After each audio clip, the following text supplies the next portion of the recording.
अस्सलामु अलैकुम वरहमतुल्लाहि बरकातुहू। उम्मीद है कि आप तमाम खैर व आफियत से होंगे। आज की इस वीडियो के जरिए से एक बहुत अहम मसला हम आपके सामने पेश करने वाले हैं। वो मसला ये है कि बीवी का हैज का खून बंद होने के बाद गुस्ल करने से पहले मियाँ बीवी का हमबिस्तरी करना कैसा है। जब हैज का खून बिल्कुल बंद हो गया, एमसी का खून बिल्कुल बंद हो गया और अभी बीवी ने गुस्ल नहीं किया है, पाक होने का गुस्ल नहीं किया है, तो गुस्ल करने से पहले क्या मियाँ बीवी हमबिस्तर हो सकते हैं या नहीं हो सकते हैं। इसमें थोड़ी तफसील है। इस मसले को समझने से पहले आप कुछ मसाइल, हैज किसे कहते हैं, हैज कब से कब तक आता है, वो इस मसले को अच्छी तरीके से समझ लें। इंशाअल्लाह ताला उस मसले को आप बहुत तफसील से और अच्छे अंदाज में समझ जाएंगे।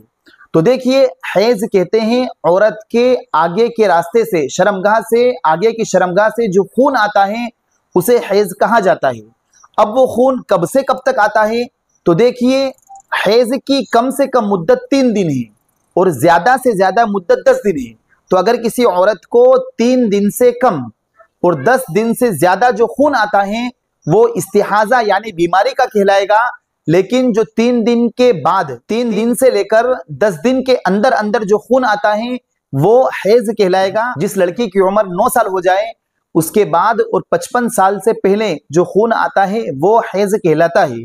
तो लिहाजा अगर 8 साल की बच्ची को, 7 साल की बच्ची को हैज आया यानी एमसी आई, या फिर 55 साल की बूढ़ी को 55 साल के बाद, 55 साल गुजर गए उसके बाद जो खून आया, तो फिर वो हैज नहीं होगा बल्कि वो इस्तिहाजा कहलाएगा। तो लिहाजा अब इस मसले को समझे कि अगर किसी औरत को 10 दिन तक खून आता है तो 10 दिन के बाद मुकम्मल खून बंद हो चुका है।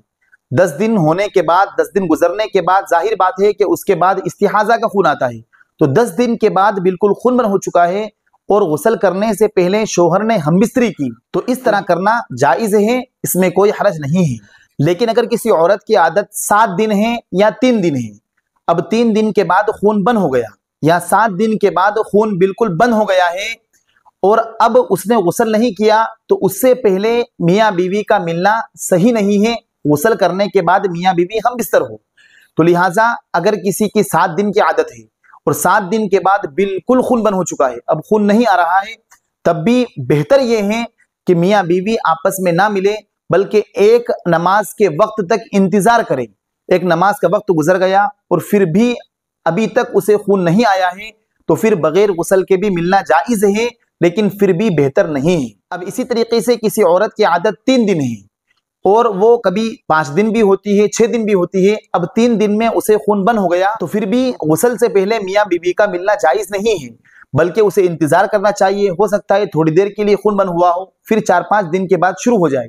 तो लिहाजा हम ऐसी हालत में इंतजार करें जब तक उसकी आदत है वो आदत मुकम्मल हो जाए और फिर वो पाक हो जाए। एक नमाज का वक्त गुजर गया है, बिल्कुल खून नहीं आया है, तो फिर गुस्ल करके फिर ही हम बिस्तर होना चाहिए।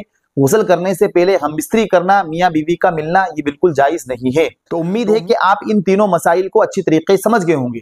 पहला मसला ये था कि अगर 10 दिन की मुकम्मल आदत थी और 10 दिन के बाद बिल्कुल खून बंद हो चुका है, तो फिर 10 दिन के बाद गुस्ल से पहले भी मियाँ बीवी का मिलना दुरुस्त है। अब किसी औरत की आदत 7 दिन की है और वो 7 दिन में बिल्कुल खून बंद हो जाता है, फिर भी 7 दिन के बाद गुस्ल से पहले नहीं मिलना चाहिए। कभी इंतजार करें कि हो सकता है 10 दिन तक आए, तो इसलिए इंतजार करना चाहिए। लेकिन अगर किसी औरत की आदत मुतय्यन ना हो, कभी 3 दिन आता है, कभी 5 दिन आता है, कभी 7 दिन आता है और ज्यादातर 3 दिन आता है, तो फिर 3 दिन के बाद गुस्ल से पहले मियाँ बीवी का हमबिस्तर होना बिल्कुल जायज नहीं है बल्कि उसे इंतजार करना चाहिए। हो सकता हो कि 4 दिन आए, 5 दिन आए, जब मुकम्मल बंद हो जाए और गुस्ल कर ले तब ही मिले। इस सूरत में यही सही मसला है। अगर वीडियो अच्छी लगी हो तो आप हमारी इस वीडियो को अपने दोस्तों के पास शेयर करें, साथ साथ हमारे चैनल को सब्सक्राइब करें। फजज़ाकुमुल्लाहु खैरन व अहसनल जज़ा। अस्सलामु अलैकुम व रहमतुल्लाहि व बरकातुहू।